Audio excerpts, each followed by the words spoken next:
두 군데 말씀을 보겠는데요. 먼저 1절부터 9절까지 말씀을 읽고요. 이어서 18절부터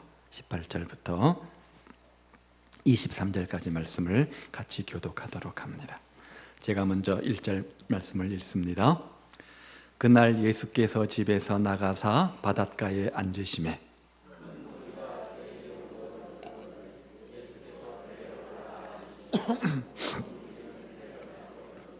예수께서 비유로 여러 가지를 그들에게 말씀하여 이르시되 씨를 뿌리는 자가 뿌리러 나가서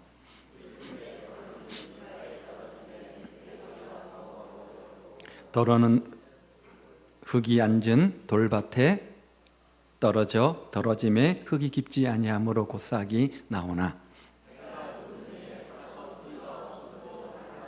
더러는 가시떨기 위에 떨어짐에 가시가 자라서 기운을 막았고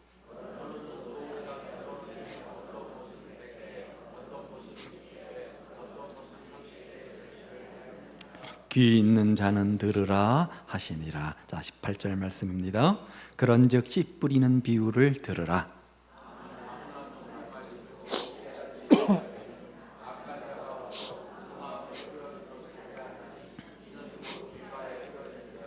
돌밭에 뿌려졌다는 것은 말씀을 듣고 즉시 기쁨으로 받되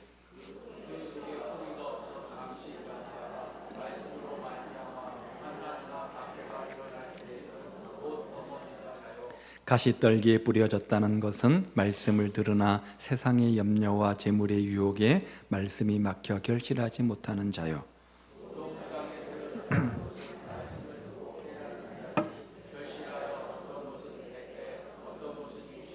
어떤 것은 30바가 되느니라 하시나라. 아멘. 오늘 본문의 말씀은 우리가 잘 아는 것처럼 주님께서 주신 말씀 가운데 씨 뿌리는 비유입니다. 우리가 지난 시간에 신앙인은 경주자라 배웠습니다. 오늘 본문은 신앙인은 또 다른 비유를 말하는데 밭에다가 비유를 해서 신앙인의 삶을 우리에게 가르쳐주고 있죠. 자, 본문에 보면 네 가지 밭이 등장을 합니다. 농부가 씨를 뿌리는데 더러는 길가에 떨어졌고 또 어떤 것은 돌밭에 떨어지고 또 어떤 것은 가시밭에 떨어지고 또 어떤 것은 좋은 밭에 떨어졌다는 거죠. 다른 밭은 열매를 맺지 못했지만 좋은 밭에 떨어진 것은 열매를 맺는데 30배, 60배, 100배 열매를 맺었다는 겁니다. 그 당시에 팔레스타인 경작법은 지금 우리들의 경작법과는 달랐다고 합니다. 보통 우리나라에서는 농부들이 씨를 뿌리기에 앞서서 먼저 밭을 갈아엎습니다. 그리고 그 위에다가 씨를 뿌리는 것이 정석적인 방법 아닙니까? 그러나 이 당시에는 아주 경작 방법이 원시적이었다고 합니다. 그래서 맨 밭에 먼저 씨를 뿌려놓고 그 다음에 적당하게 흙으로 덮어서 경작하는 것이 이 당시에 통용되던 경작 방법이었습니다. 이렇게 씨를 뿌리다 보면 자연스럽게 여기저기 씨가 흩어지게 되어져 있습니다. 그래서 씨가 좋은 밭에 떨어지는가 하면 때로는 돌밭에 떨어지기도 하고 가시밭이나 길가에 떨어지기도 하는 것이죠. 자, 3절부터 쭉 말씀해 보면 씨 뿌리는 비유를 말씀하고 계십니다. 그리고 18절 이하의 말씀 속에서는 주신 비유에 대한 해석을 덧붙여 설명을 하고 있는 것을 보지요. 그런데 해석 가운데 우리가 한 가지 관심을 가지고 보는 것은 말씀을 듣는 것이 중요하다. 이것이 포인트인 것들을 보게 되어지는데 19절부터 쭉 말씀을 보면 반복되는 한 가지 단어가 있습니다. 듣는다는 말이죠. 네 가지 마음밭을 설명하면서 19절에 보시면요, 듣고, 20절도요, 듣고, 22절에도 들으나, 23절에도 듣고라는 말씀을 계속해서 반복해서 이야기하고 있습니다. 무엇을 말하는 겁니까? 아무리 좋은 말씀도 듣지 않으면 소용이 없다는 것입니다. 아무리 말씀이 능력이 있지만 능력이 있는 말씀도 듣지 않으면 능력을 발휘할 수 없다는 거죠. 중요한 게 뭡니까? 열매를 맺으려면 먼저 들어야 한다는 겁니다. 19절 말씀에 보면 그런데 아무나 천국 말씀을 듣고 이렇게 말씀하죠. 천국 말씀은 아무나 듣는 겁니다. 구별이 없습니다. 세상적인 지식이 많고 적음도 상관이 없습니다. 나이가 많고 적음도 문제가 되지 않습니다.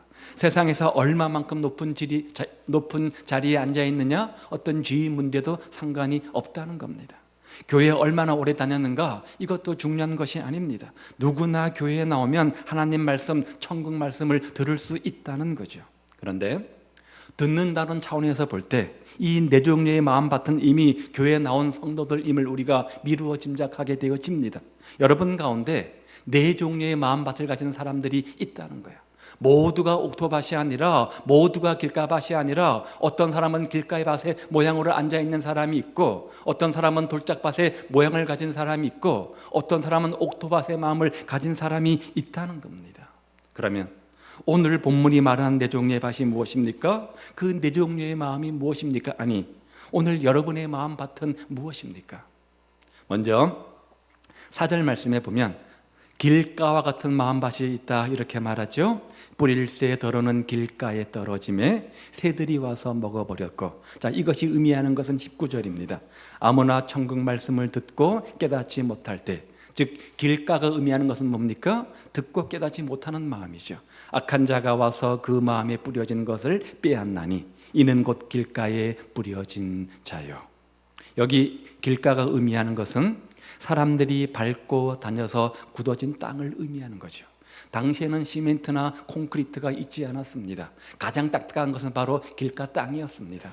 10년 동안 계속해서 그 자리를 사람들이 밟고 지나갑니다. 10년이 지나고 20년이 지나면 그 땅은 아주 단단한 땅이 되어서 마치 콘크리트처럼 딱딱한 땅이 되겠죠. 그게 뭐예요? 바로 길가죠. 사람의 마음으로 말하자면 굳어진 마음을 의미하는 것입니다.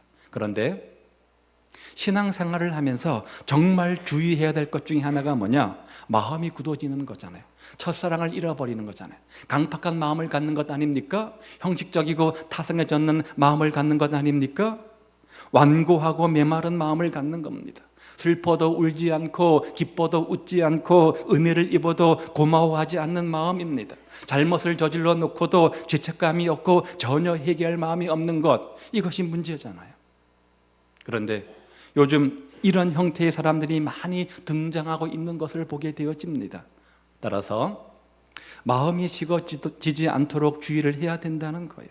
만약 말씀에 대해서, 그리고 또 교회에 대해서, 또 하나님에 대해서 마음이 식어지고 굳어지면 신앙의 큰 위기를 만난 것이나 다름이 없습니다. 따라서 신앙의 열정이 식어졌다면 기도해야 됩니다. 마음이 뜨거워지도록 기도해야 됩니다. 스가랴 선지자는 이렇게 말하는데요, 한번 보죠.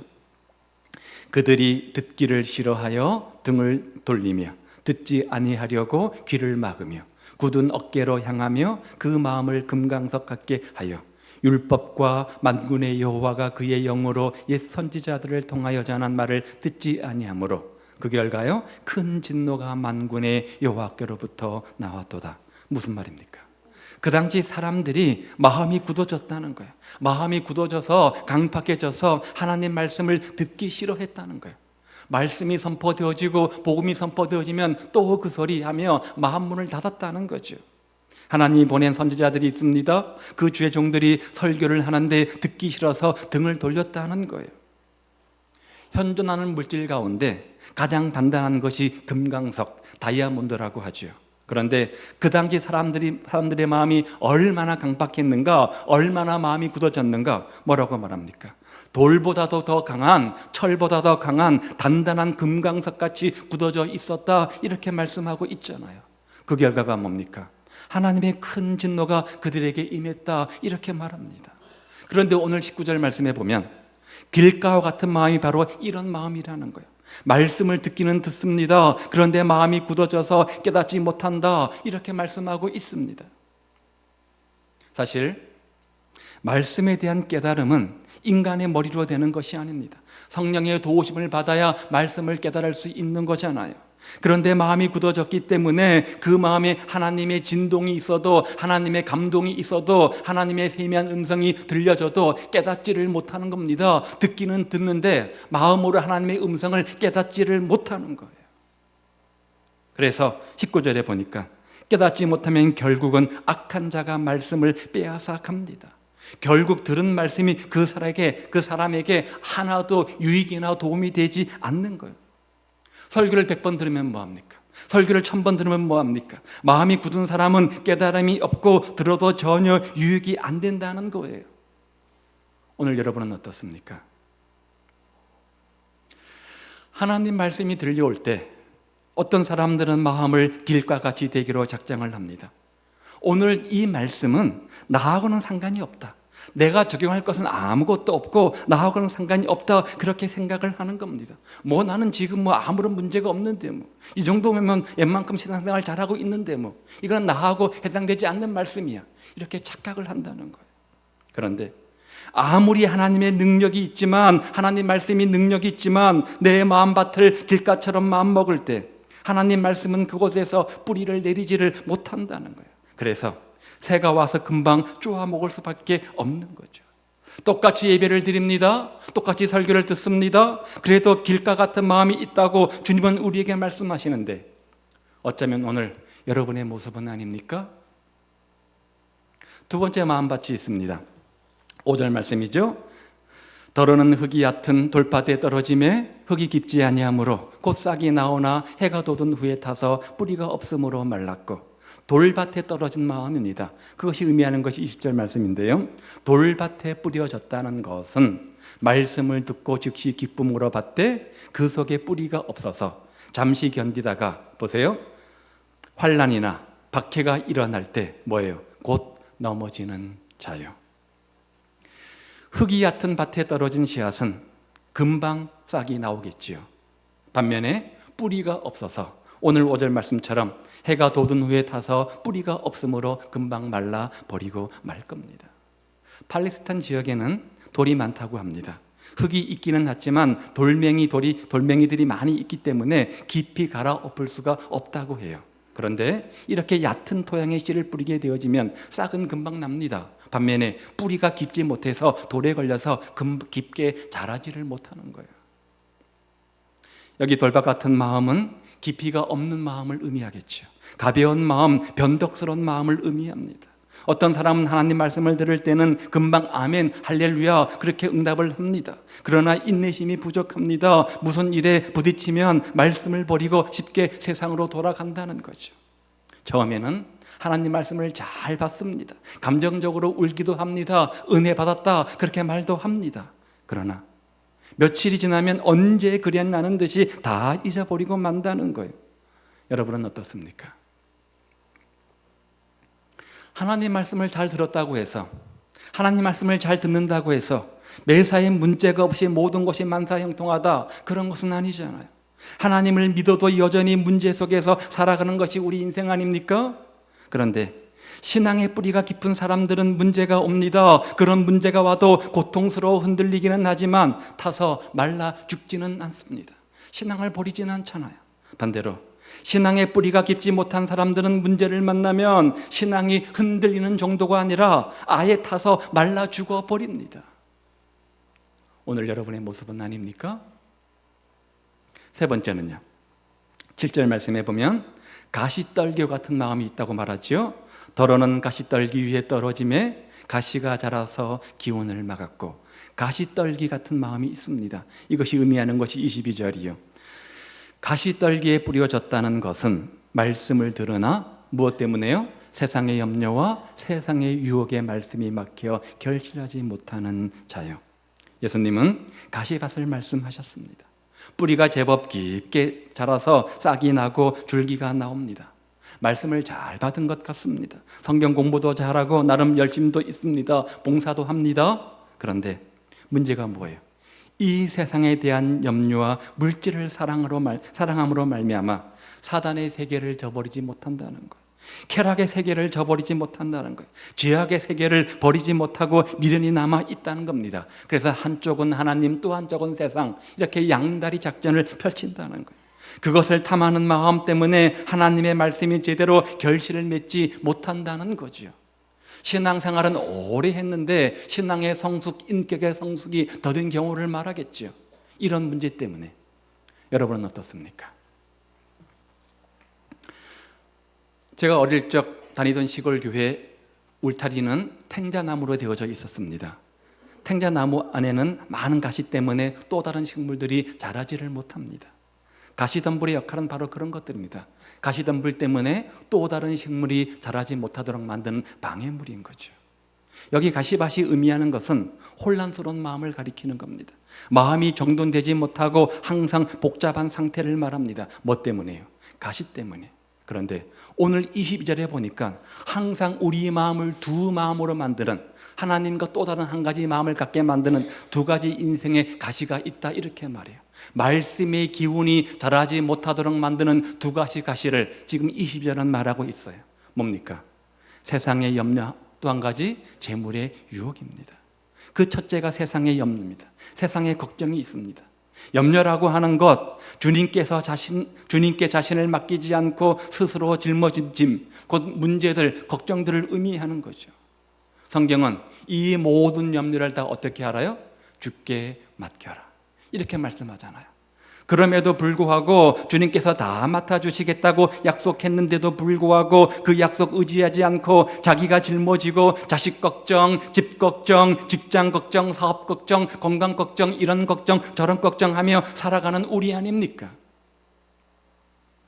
성경 원문에 염려라고 하는 말은 물어 뜯는다, 찢는다, 나눈다, 그런 의미가 있습니다. 거기에다 플러스해서 마음이라는 단어가 합성된 것입니다. 원어적 의미를 살펴보면 염려라고 하는 것은 내 인격을 파괴한다는 거예요. 내 행복한 마음을 갈기갈기 찢어 놓는다는 거예요. 영어 단어 염려가 의미하는 것도 이것입니다. 날카로운 이빨로 갈기갈기 찢어 놓는 것, 이것이 바로 영어 단어의 염려의 의미입니다. 그러니까 염려하게 되어지면 마음이 나뉘어집니다. 내 마음이 갈기갈기 찢어집니다. 두 마음이 생깁니다. 하나님을 의지하는 마음, 또 다른 마음, 항상 두 가지 마음이 생기는 거예요. 그 결과 영적인 침체와 더불어 건강까지도 파괴하게 되어집니다. 마음에 큰 근심이 있으면 그것들이 우리 육체의 질병을 가져오도록 만드는 것 아닙니까?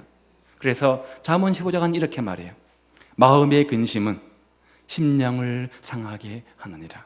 또요, 심령의 근심은 뼈를 마르게 한다. 마음속에 근심이 생기면 육체의 질병도 가져올 뿐만 아니라 심령에 큰 영적 병을 가져오게 만든다는 거죠. 영적 침체를 말하는 겁니다. 어떻게 우리가 이런 염려를 극복할 수 있습니까? 어떻게 우리가 이런 걱정을 이길 수 있습니까? 성경은 이렇게 말합니다. 아무것도 뭐 하라고요? 염려하지 말고, 다만 이거 원래 대신에 이 말이 맞는 말이에요. 아무것도 염려하지 말고 대신에 뭐 하라고요? 기도와 간구로 하나님께 아뢰라. 염려를 이기는 해결책이 뭐예요? 염려 대신에 염려를 끌어안고 기도하는 겁니다. 기도하는 겁니다. 그리하면 모든 지각에 뛰어난 하나님의 평강이 그리스도 예수 안에서 너희 마음과 생각을 지키신다. 염려를 이기는 첫 번째 비결은 기도입니다. 또 한 가지는 예배입니다. 우리가 예배를 철저히 드리지 않고는 신앙생활 잘할 수 있는 어떤 길도 없습니다. 따라서 예배 때마다 나와서, 모든 공예배 때마다 나와서 하나님을 만나는 감격이 있어야 됩니다. 또 말씀을 듣고 새 힘을 얻어야 됩니다. 영광스러운 찬양을 통해서 우리의 삶의 존재가 바뀌어지는 행복을 얻어야 됩니다. 그래야만 우리가 염려, 걱정을 떨쳐버리고 이 세상을 승리할 수 있는 겁니다. 또 한 가지 가시는 뭡니까? 재물의 유혹입니다. 재물의 유혹. 어떤 것을 의미하냐면 인생의 안전과 행복이 어디에 있냐? 돈에 있다는 거죠. 인생의 행복, 안정을 보장하는 것은 돈이다, 이렇게 믿는 마음이라는 거예요. 우리가 돈을 많이 벌어놓으면, 내가 돈을 내 손에 꽉 쥐고 있으면, 인마이 포켓하고 있으면, 많은 돈을 소유하고 있으면 그 돈이 내게 행복을 주고 기쁨을 주고 만족을 줄 것이다, 그렇게 착각하는 것입니다. 마치 성경의 어리석은 부자처럼. 그래서 돈의 유혹 앞에 마음이 흔들리고 유혹을 당합니다. 내가 나를 제어할 수 없는 욕심이 나를 이끌 때가 있습니다. 돈이 주는 풍요 앞에, 돈이 주는 환락에 쉽게 빠지고 마는 겁니다. 그 돈 때문에 신앙도 팔아 먹습니다. 그런데 그런 재물의 유혹이 우리 마음을 혼란스럽게 만들고 말씀이 결실하지 못하게 만드는 가시가 된다는 거죠. 흔히 농담 비슷하게 요즘 사람들은 돈이라면 세상 하직하려고 하다가도 다시 눈을 뜬다, 이런 말을 합니다. 무슨 말이에요? 돈이 그만큼 좋다는 거죠. 그만큼 돈이 우리 인생에 크다는 거죠. 성경은 뭐라고 말합니까? 돈을 사랑함이 일만하게 뿌리가 된다, 이렇게 가르쳐주고 있는데, 오늘 우리는 물질의 청직의 삶이 아니라 물질의 노예가 되어서 물질을 사랑해서 물질이 내 삶의 하나님 되어서 내 삶을 지배할 때가 얼마나 많이 있습니까? 사실 돈 자체는 나쁜 것도 아닙니다. 그렇다고 좋은 것도 아닙니다. 중성이잖아요. 그런데 분명 재물의 유혹은 우리의 가시떨기입니다. 재물의 유혹은 우리의 가시가 됩니다. 많은 사람들이 재물의 유혹에 빠져가지고 영적으로 질식당하고 있는 모습을 우리가 너무나 쉽게 보고 있지 않습니까? 이 재물은 사람을 단번에 질식시키지는 않습니다. 재물에 의한 질식은 아주 서서히 일어납니다. 오늘 비유의 가시떨기처럼 서서히 성장하는 거죠. 천천히, 아주 천천히 그 재물의 유혹은 우리의 신령한 싹들을 찌들게 만드는 역할을 합니다. 그 사람이 재물을 어떻게 관리하느냐, 그 모습을 보면 그 사람의 믿음의 수준을 알 수 있다, 이렇게 말하죠. 그래서 물질이 곧 영성이다, 이렇게 말을 합니다. 왜냐하면 보물이 있는 곳에 뭐가 있어요? 마음이 있기 때문입니다. 물질이 있는 곳에 마음이 있기 때문입니다. 또 그 다음 절에 보면 하나님과 물질을 두 주인으로 섬길 수 없기 때문입니다. 예수님께서 신앙생활의 비유를 참 많이 주셨습니다. 천국생활의 비유를 많이 주셨습니다. 37개의 비유가 나온다고 하는데 그 중에서 가장 많은 비유가 뭐냐? 17개에 해당되는 물질에 관한 비유입니다. 그만큼 하나님 말고 또 다른 우리의 유혹의 대상, 뭐라는 거예요?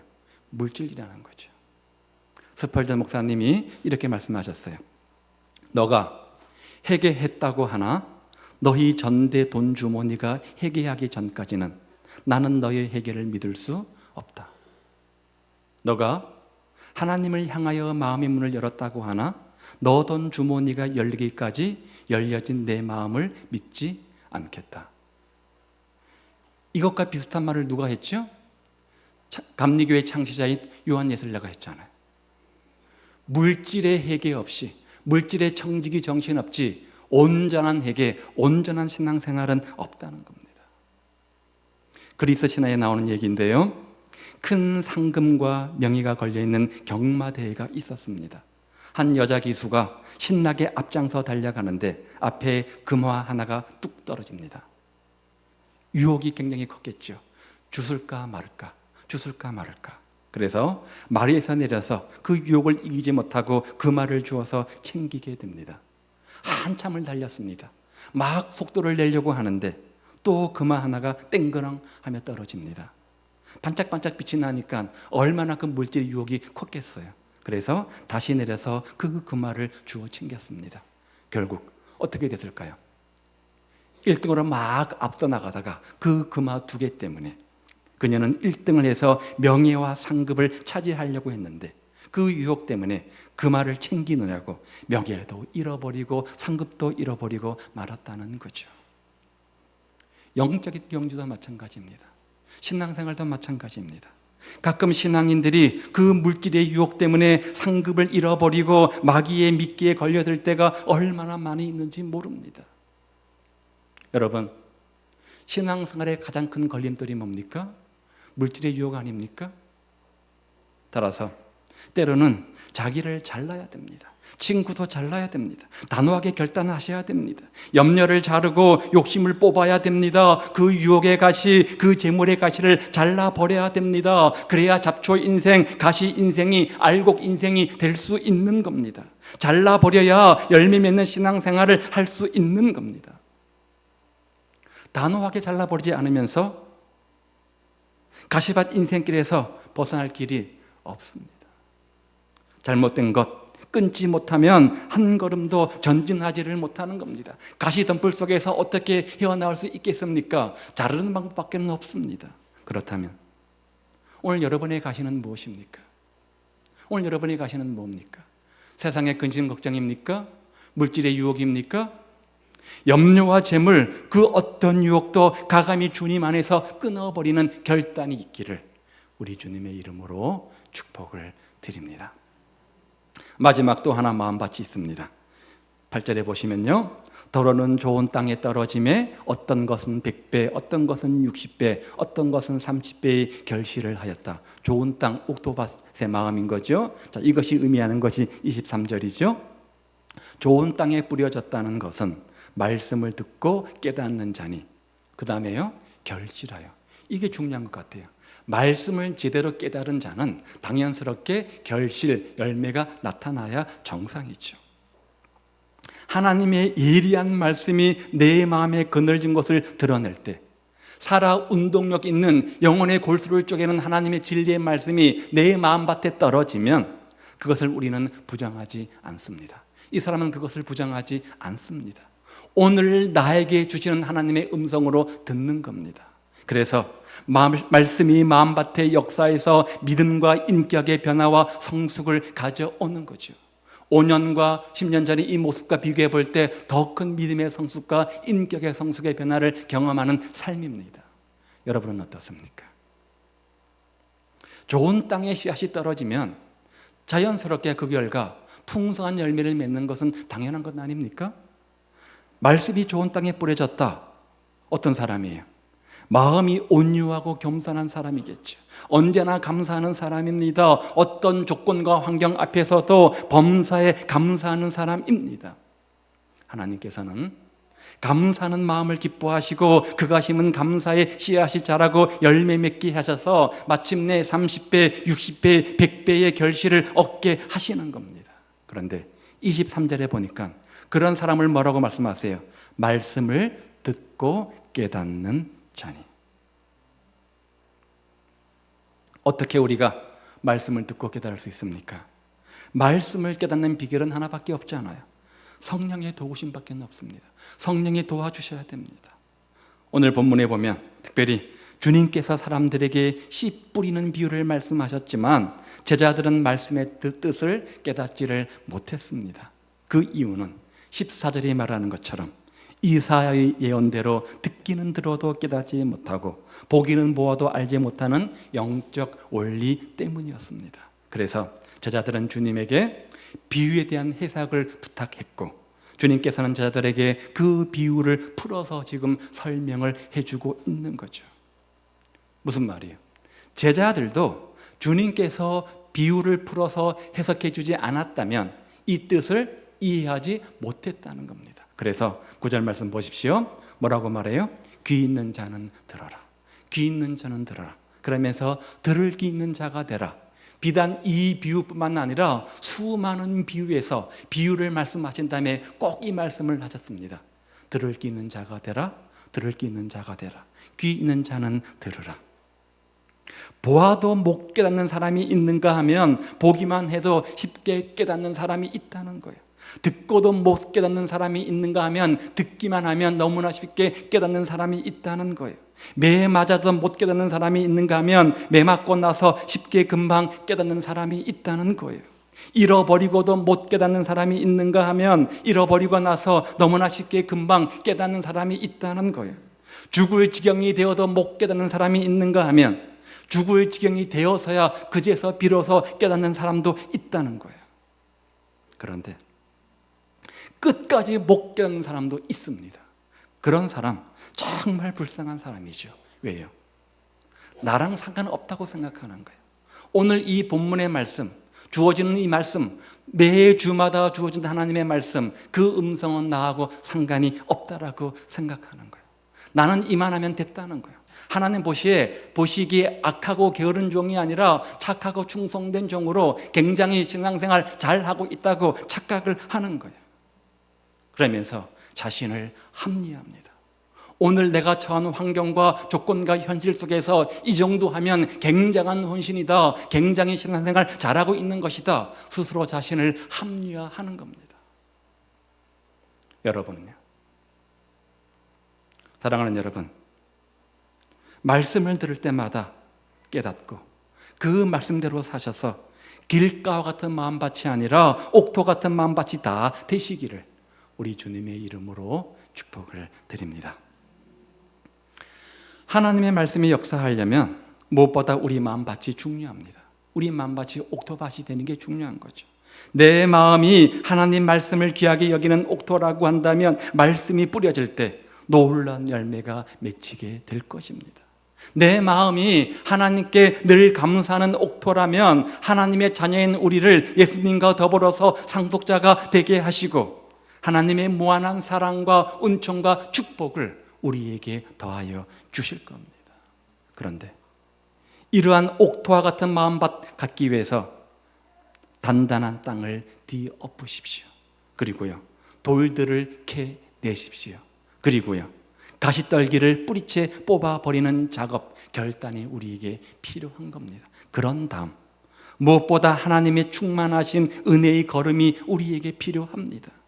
우리 모두 하나님의 은혜를 사모하며 날마다 예배로 혹은 기도로 사모하는 심정으로 주님 앞에 나오시기를 바랍니다. 그래서 금을 캐내는 성도들 되시기를 우리 주님의 이름으로 축복을 드립니다. 오늘 여러분의 마음밭은 어떤 것입니까? 우리 안에는 네 가지 마음밭의 모습이 모두 있을 수 있습니다. 그러므로 마음이 굳어졌다면 마음을 뒤집어 엎어서 부드러운 마음이 되게 하십시오.